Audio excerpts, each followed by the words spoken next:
आप दोनों गृहस्थ आश्रम में प्रवेश करने के लिए उद्यत हैं। कल गृहस्थ में आपका प्रवेश हो जाएगा। मनुष्य का जो जीवन है 4 आश्रमों में पूर्ण होता है। प्रथम आश्रम होता है ब्रह्मचर्य आश्रम, जिस आश्रम को अभी आपने पूर्ण किया है। दूसरा आश्रम होता है गृहस्थ आश्रम, जिस आश्रम में आप प्रवेश करने के लिए उद्यत हैं। तीसरा वानप्रस्थ आश्रम और चौथा संन्यास।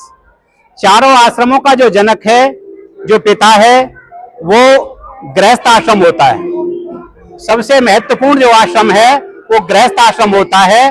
और पूरे ब्रह्मचर्य आश्रम में जो होते हैं उनकी जिम्मेदारी, गृहस्थ में है उनकी जिम्मेदारी, वानप्रस्थ में है उनकी जिम्मेदारी, और जो संन्यास आश्रम में होते हैं उनकी भी जिम्मेदारी, संपूर्ण राष्ट्र और समाज की जिम्मेदारी वहन करने के लिए जो आश्रम होता है वो होता है गृहस्थ आश्रम।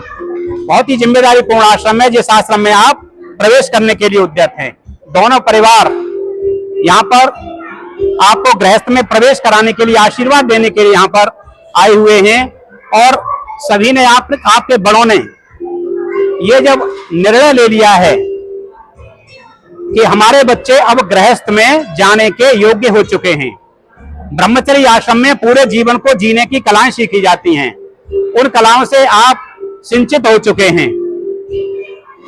अब आप गृहस्थ में जाने के अधिकारी हैं, तो आप गृहस्थ आश्रम में अपनी मर्यादाओं को